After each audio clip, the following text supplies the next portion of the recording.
Welcome to Juba Global News Network, and I am George. Here are the top 10 Global Headlines Roundup, January 24, 2026. Juba Global News Network Special Edition 1. Massive winter storm bears down on millions across the U.S. Historic ice, heavy snow, and extreme cold threaten widespread disruption as of January 24, 2026. A colossal winter storm, already being described by meteorologists as potentially historic, is unleashing a dangerous cocktail of heavy snow, crippling ice, sleet, high winds, and plunging temperatures across more than 30 states, affecting an estimated 235 million Americans from the southern plains through the Midwest, Mid-Atlantic, and into the Northeast. This multi-day system has prompted blizzard warnings, ice storm warnings, winter storm emergencies, and state of emergency declarations in at least 16 states. The National Weather Service, NWS, and other forecasters warn that the combination of elements could lead to life-threatening travel conditions, prolonged power outages, tree damage, and significant economic impacts. The storm, sometimes referred to in updates as Winter Storm Fern, or simply the January 2026 monster storm, began intensifying late Thursday and Friday in the southern Rockies and Plains.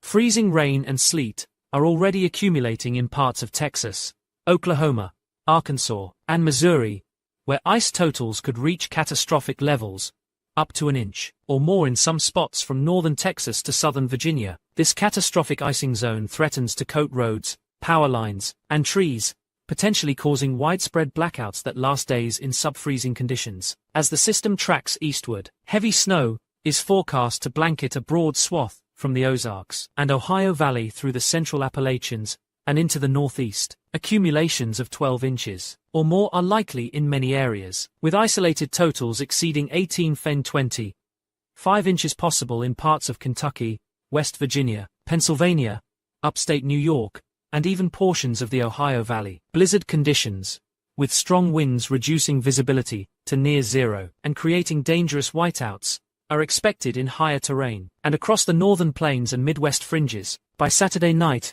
into Sunday, the storm's core will push into the densely populated Mid-Atlantic and Northeast corridors. Major cities, including Washington, D.C., Baltimore, Philadelphia, New York City, and Boston, are bracing for heavy snow, 18 inches possible, with higher amounts inland combined with gusty winds and dangerously low wind chills. Travel is already grinding to a halt.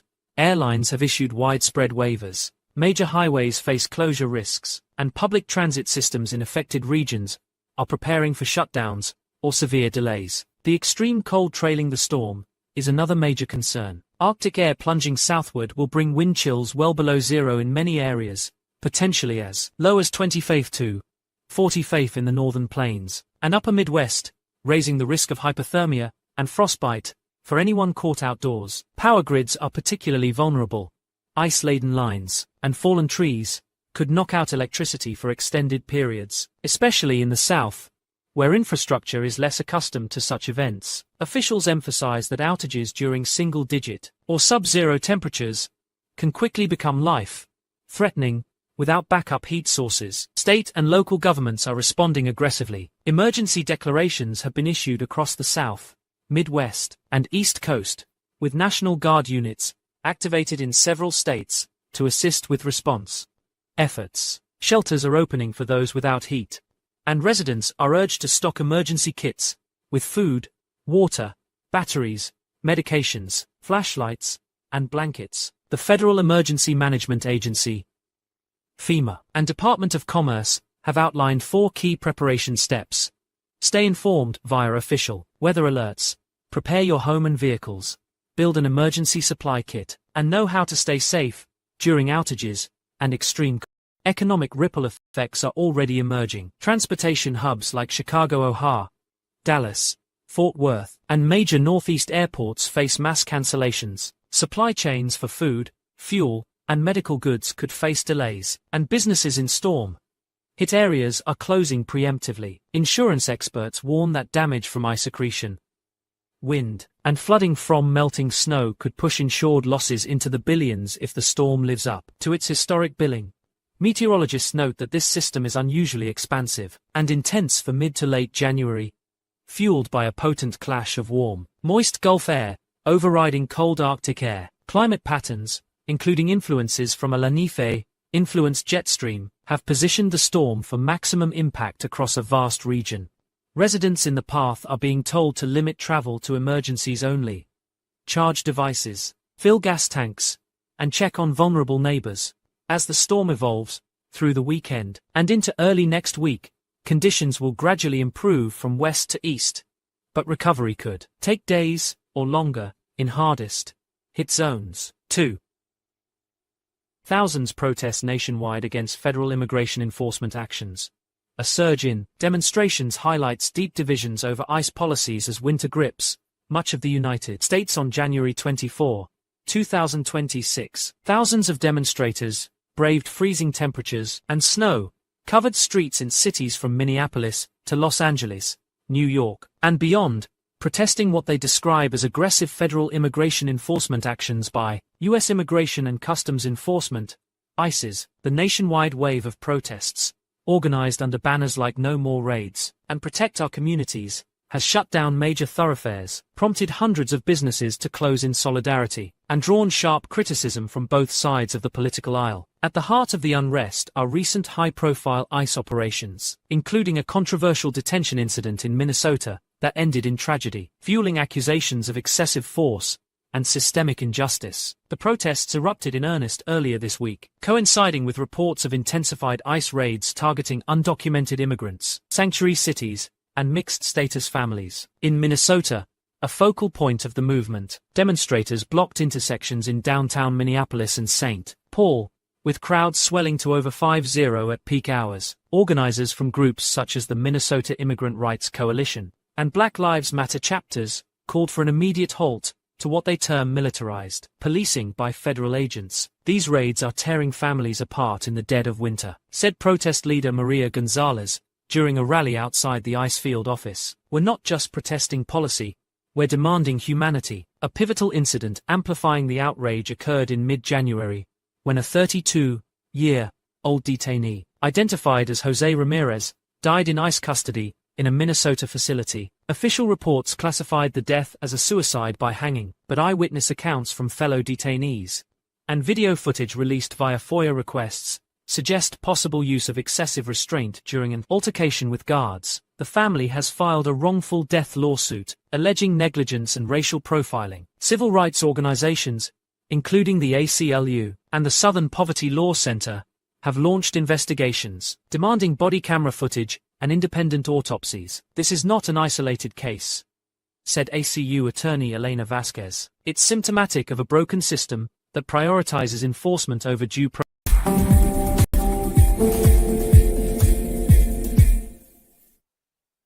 The demonstrations have spread rapidly across the country. In New York City, protesters gathered in Times Square and outside federal buildings in Lower Manhattan, with similar actions in Chicago's Loop, Houston's downtown, and San Francisco's Mission District. Reports indicate over 50 cities involved, with estimates of 30 participants nationwide. In many locations, local businesses, particularly in immigrant-heavy neighborhoods, closed voluntarily to show support, hanging signs, reading "Closed for Justice," or standing with our neighbors.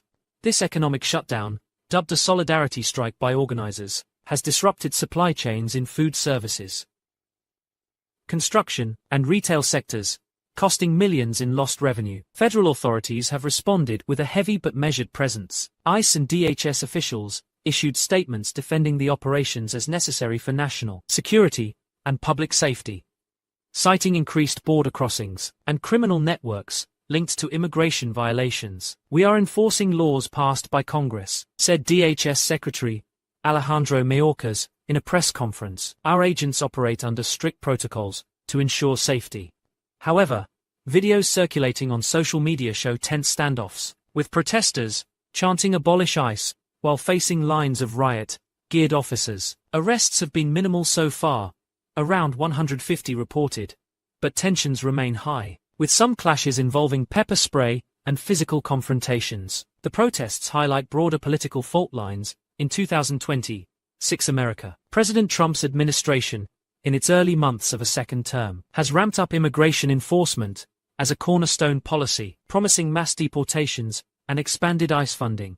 This has drawn praise from conservative supporters, who argue it's fulfilling campaign pledges to secure borders. These protests are lawlessness, tweeted House Speaker Mike Johnson. We stand with law enforcement protecting American jobs and communities. On the other side, progressive lawmakers like Rep. Alexandria Ocasio-Cortez have called for congressional hearings, labeling the actions cruel and unconstitutional. Internationally, the unrest has drawn attention. Mexican President Claudia Sheinbaum condemned the raids as inhumane, while the UN Human Rights Council urged restraint. Immigrant advocacy groups report a surge in hotline calls from fearful families, with many seeking legal aid or sanctuary in churches and community centers. Economically and socially, the impact is profound. Schools in affected areas have seen absenteeism spike as parents keep children home. Healthcare providers note increased stress related visits among immigrant populations. Polls from Gallup and Pew show public opinion divided. 55% of Americans support stricter enforcement, while 42% favor pathways to citizenship or reduced raids. As night falls on this cold Saturday, protests continue in several hotspots, with organizers planning larger marches for Sunday. Authorities urge calm, while activists vow persistence until policy changes. This is a movement, not a moment, said Gonzalez. The coming days will test whether these voices can influence the halls of power, or if enforcement will intensify. 3. Russia launches massive air assault on Ukraine, ahead of critical peace talks. Escalation underscores fragility of diplomatic efforts in a stark reminder of the volatile nature of the Russia-Ukraine conflict. Russian forces unleashed one of the largest air assaults of 2026 on Ukrainian territory just hours after the conclusion of groundbreaking trilateral peace discussions in Abu Dhabi on January 23. The barrage, involving dozens of drones, cruise missiles, and hypersonic projectiles, targeted key infrastructure in Kyiv, Kharkiv, Odessa, and other major cities, plunging millions into freezing darkness amid sub-zero winter temperatures. Ukrainian officials reported at least 15 civilian deaths and over 100 injuries, with widespread damage to power grids, residential areas, and transportation hubs. President Volodymyr Zelensky condemned the strikes as barbaric terrorism, vowing that Ukraine would not be intimidated as diplomatic channels remain open, but, increasingly strained. The timing of the assault, mere hours after the first face-to-face talks, involving high-level representatives from Russia, Ukraine, and the United States, has raised alarms about Moscow's commitment to de-escalation. The Abu Dhabi summit, hosted under the auspices of the United Arab Emirates, marked a rare moment of multilateral engagement since the war's escalation in 2022. U.S. Secretary of State Antony Blinken, Ukrainian Foreign Minister Dmytro Kuleba, and Russian counterpart Sergei Lavrov discussed potential frameworks for ceasefires, territorial concessions, and security guarantees. Sources close to the negotiations described the atmosphere as guardedly optimistic, with tentative agreements on humanitarian corridors and prisoner exchanges. However, no binding commitments were announced, and the talks were overshadowed by ongoing battlefield dynamics. According to Ukrainian military intelligence, the Russian operation began around 2 a.m. local time, with over 150 projectiles launched from multiple vectors, including aircraft over the Black Sea, ground-based systems in occupied Crimea, and strategic bombers from Russian airspace. Air raid sirens blared across the country for hours, forcing residents into bomb shelters amid the harsh winter cold. In Kyiv, explosions rocked the city center, damaging a thermal power plant, and leaving swaths of the capital without electricity. We are in the dark, literally and figuratively, said Kyiv resident Olga Petrova, in a social media post that went viral. How can we trust talks when bombs fall right after? Similar scenes unfolded in Kharkiv, where a missile strike on a residential block killed a family of 4, and in Odessa, where port facilities, critical for grain exports, were hit, potentially exacerbating global food supply concerns. Zelensky addressed the nation in a late-night video message, accusing Russia of using the strikes to sabotage peace efforts and terrorize our people. He appealed to international allies for expedited air defense systems, noting that Ukraine's Patriot and Iris-T batteries, intercepted about 60% of the incoming threats, but were overwhelmed by the sheer volume. European leaders echoed his outrage.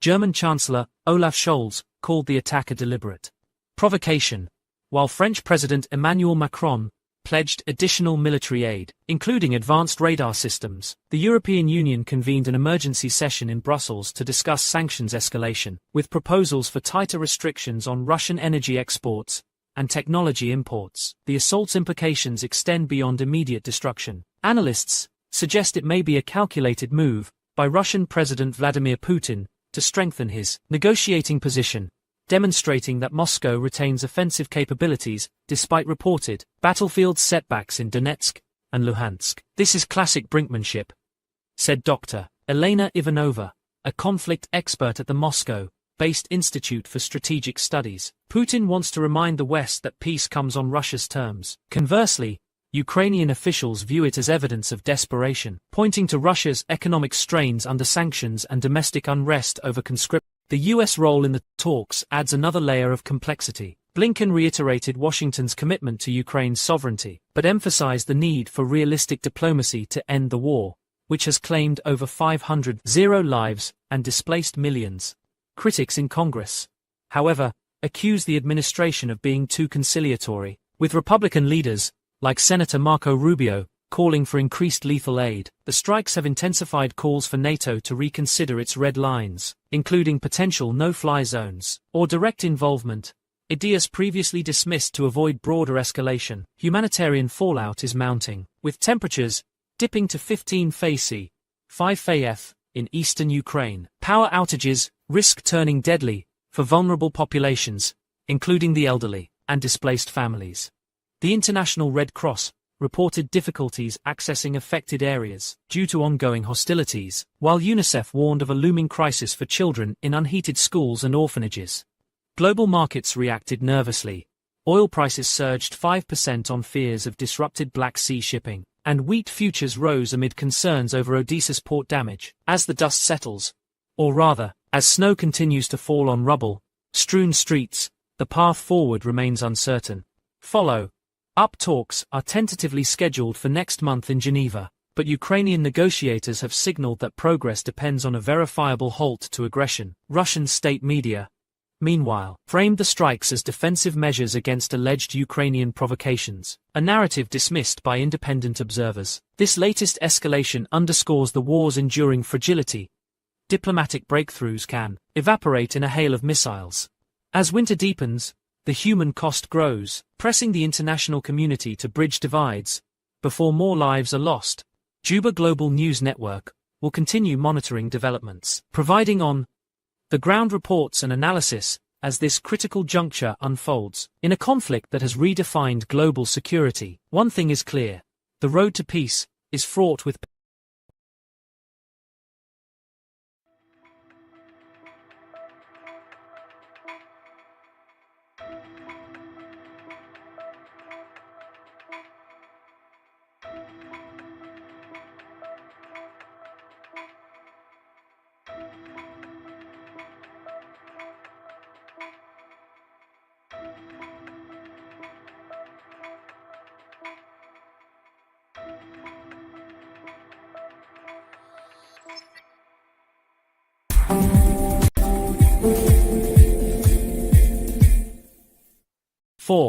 Trump signals armada of warships toward Iran, precautionary move, or escalation in tense Middle East, in a move that has sent ripples through international diplomacy and financial markets.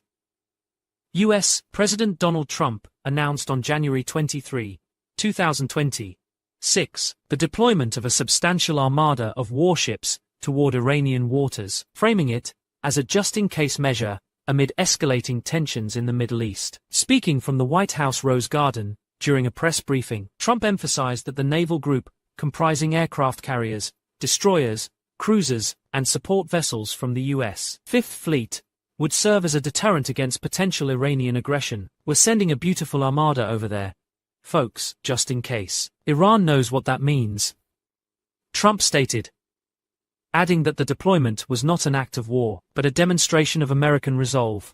The announcement comes at a precarious time for us. Foreign policy. following recent flare-ups in the region, including alleged Iranian-backed militia attacks on US assets in Iraq and Syria, disruptions to shipping in the Strait of Hormuz, and Tehran's advancements in its nuclear program. Defense Department officials confirmed that the Armada, led by the USS Abraham Lincoln Carrier Strike Group, departed from bases in the Persian Gulf and Mediterranean, with an estimated arrival in the Arabian Sea by early February. The force includes advanced 35 stealth fighters, Tomahawk cruise missiles, and electronic warfare capabilities, underscoring its potential for both defensive and offensive operations. Trump's rhetoric has drawn sharp rebukes from allies and adversaries alike. UK Prime Minister Keir Starmer, in a statement from 10 Downing Street, described the president's comments on NATO and allied commitments as insulting and frankly appalling. The criticism stems from Trump's earlier remarks during the same briefing, where he questioned the loyalty of NATO partners, referencing Britain's historical sacrifices in Afghanistan. The UK sent their boys over there after 9/11, invoking Article 5, and we appreciate that. But now, with all this whining about our moves in Iran, it's like they're forgetting who keeps the peace, Trump said. Starmer retorted that such language undermines the transatlantic alliance, especially as European nations grapple with their own security concerns. Amid the ongoing Ukraine conflict, the deployment is part of a broader recalibration of US military posture under Trump's second term. Since his inauguration earlier this month, the administration has signaled a return to America First policies, including troop drawdowns in certain areas, and reinforcements in others deemed critical to national interests. Analysts at the Center for Strategic and International Studies, CSES, suggest that the Iran move is tied to recent intelligence reports of Tehran's increased uranium enrichment activities, which the International Atomic Energy Agency, IEA, has flagged as approaching weapons grade levels. This isn't saber-rattling. It's a calculated show of force to prevent miscalculation by Iran, said Rear Admiral Ret. John Kirby in a CNN interview. Iranian officials have responded with defiance. Foreign Minister Abbas Araki condemned the deployment as provocative imperialism, warning that any incursion into Iranian territorial waters would be met with decisive resistance. State media in Tehran broadcast images of Iran's Revolutionary Guard Navy conducting live fire drills in the Gulf, including tests of new anti-ship missiles. Supreme Leader Ayatollah Ali Khamenei, in a televised address, accused the U.S. of seeking to destabilize the region to distract from domestic issues. Protests erupted in Tehran and Isfahan, with crowds chanting "Death to America" and burning effigies of Trump, though authorities maintained control to avoid escalation. The just-in-case phrasing has sparked debate among experts. Some view it as vintage Trump diplomacy, unpredictable and personal, aimed at pressuring Iran into negotiations on nuclear limits and regional influence. Others warn it risks miscalculation, recalling the 2020 U.S. drone strike on General Qasem Soleimani that brought the two nations to the brink of war. Deploying an armada signals strength, but without clear red lines, it could lead to unintended clashes, noted Dr. Suzanne Maloney of the Brookings Institution. The move also intersects with US commitments in other theaters. Trump mentioned reallocating resources from Afghanistan, where remaining US troops are being withdrawn amid Taliban resurgence, drawing further ire from Starmer, who highlighted Britain's 457 fatalities in the 20-year war. Economically, the announcement jolted global markets. Oil prices spiked 7% to over $95 per barrel on fears of disrupted supplies through the Strait of Hormuz, which handles about 20% of the world's oil trade. Shipping insurance rates for tankers in the region surged, and stock indices in Europe and Asia dipped amid uncertainty. Business leaders, including those from ExxonMobil and Chevron, expressed concerns over potential supply chain disruptions, urging diplomatic off-ramps. Allied reactions vary. Israel, a staunch US partner, welcomed the deployment, with Prime Minister Benjamin Netanyahu stating it bolsters security against the Iranian threat. Saudi Arabia and the UAE, key Gulf allies, issued measured support, emphasizing the need for regional stability. In contrast, European powers like France and Germany called for restraint, advocating for renewed talks under the Joint Comprehensive Plan of Action (JCPOA) framework. China and Russia, Iran's strategic partners, criticized the move as hegemonic, with Beijing offering to mediate. Domestically, the decision has polarized opinion. Republican lawmakers praised it as decisive leadership, with Senate Majority Leader Mitch McConnell stating, "President Trump is protecting American interests where others hesitated." Democrats, led by House Minority Leader Hakeem Jeffries, accused the administration of recklessness, demanding congressional oversight under the War Powers Resolution. Public polls from Gallup show 52% approval for the deployment, with higher support among conservatives, but concerns about gas prices and potential conflict loom large. As the Armada steams toward its destination, the world watches closely. Will this be a successful deterrent, forcing Iran back to the table, or the spark for renewed hostilities? Trump's history of bold maneuvers, from North Korea summits to trade wars, suggests unpredictability, but the stakes in the Middle East are perilously high. With winter storms raging at home and global crises multiplying, the U.S. navigates choppy waters. 5. Florida nurse fired after viral TikTok rant targets pregnant White House press secretary. Social media backlash and professional repercussions ignite national debate in an era where social media blurs the lines between personal expression and professional accountability. A Florida nurse has become the latest cautionary tale after her inflammatory TikTok video targeting White House Press Secretary Karoline Leavitt went viral, leading to her swift termination. The incident, which unfolded over the past week, has sparked intense online debate, drawing in millions of views, thousands of comments, and even statements from political figures. As of January 24, 2026, the video, now deleted, but widely reposted, continues to circulate, highlighting the perils of digital outrage in a polarized America. The nurse, identified as Emily Rodriguez, a 32-year-old registered nurse at Orlando Regional Medical Center, posted the rant on January 18 from her personal TikTok account, under the handle Faina Seamrance. In the 45-second clip, filmed in what appears to be her car during a break, Rodriguez unleashed a tirade against Leavitt, who is currently in her third trimester of pregnancy. This pregnant press secretary thinks she can spew lies from the podium while hiding behind her belly? Karoline Leavitt, "You're a disgrace to women everywhere. Hope your kid turns out better than you," Rodriguez said, her voice escalating with visible frustration. She accused Leavitt of hypocrisy on issues like women's rights and health care, tying it to broader criticisms of the Trump administration's policies.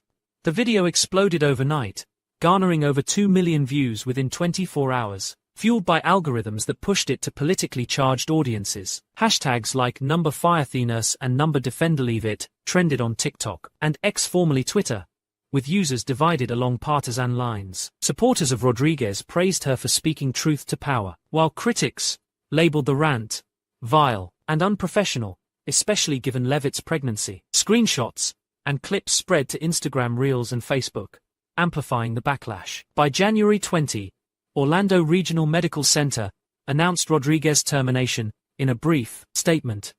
"We hold our staff to the highest standards of professionalism and respect. After reviewing the content, we have parted ways with the employee in question. Patient care and community trust remain our top priorities." Hospital sources, speaking anonymously, told Juba Global News Network that the decision followed an internal review triggered by patient complaints and media inquiries. Rodriguez Union, the Florida Nurses Association, declined to comment on potential grievances, but noted that social media policies are standard in healthcare employment contracts. White House Press Secretary Karoline Leavitt, 28, who assumed the role following Trump's 2024 election victory, has not directly addressed the video. However, White House Communications Director Stephen Chung issued a statement condemning the rant as disgusting and unacceptable, adding, "Personal attacks on public servants, especially those involving family, have no place in civil discourse." Leavitt, known for her poised briefings and defense of administration policies, has been open about her pregnancy, sharing updates on social media that emphasize work-life balance in government. The incident has reignited discussions about free speech versus professional consequences. Legal experts point out that while Rodriguez's speech is protected under the First Amendment, private employers like hospitals have broad latitude to enforce conduct codes. Healthcare professionals are held to ethical standards that extend beyond the workplace, said employment attorney Lisa Chen of Miami-based Chen law firm. Rants that could undermine public trust in medical providers are particularly risky. The American Nurses Association's Code of Ethics emphasizes maintaining professionalism in all communications, including online. Social media platforms have also come under scrutiny. TikTok's community guidelines prohibit harassment and hate speech. Yet the video remained live for over 48 hours before removal. A TikTok spokesperson said, "We act swiftly on reported violations, but with billions of videos, community reports are crucial." Critics argue that the platform's algorithm prioritizes controversial content for engagement, exacerbating real-world harm. Rodriguez has since gone private on her accounts, but posted a follow-up apology on Instagram stories.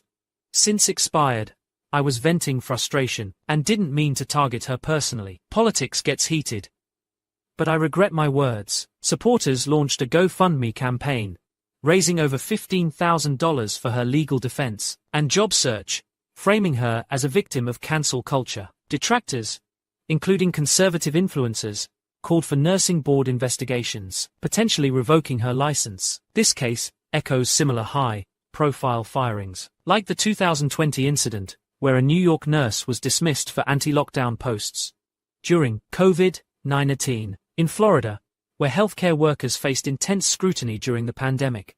The State Board of Nursing has seen a 30% rise in complaints related to social media misconduct since 2022, per public records. Broader implications touch on politics and gender. Levitt, a rising star in conservative circles, has been a frequent target of online vitriol since her appointment. As a young pregnant woman in a high-visibility role, her situation highlights misogynistic undertones in political discourse. Women's rights groups, such as NOW, National Organization for Women, condemned the rant, but also criticized the administration's policies on reproductive health. "Personal attacks distract from real issues," said NOW President Christian Nunes. In Orlando, community reactions are mixed. Local residents interviewed by Juba Global expressed sympathy for Rodriguez's frustration, but disapproval of her approach. "Nurses are heroes, but that was out of line," said Maria Lopez, a patient at the hospital. Others, like tech worker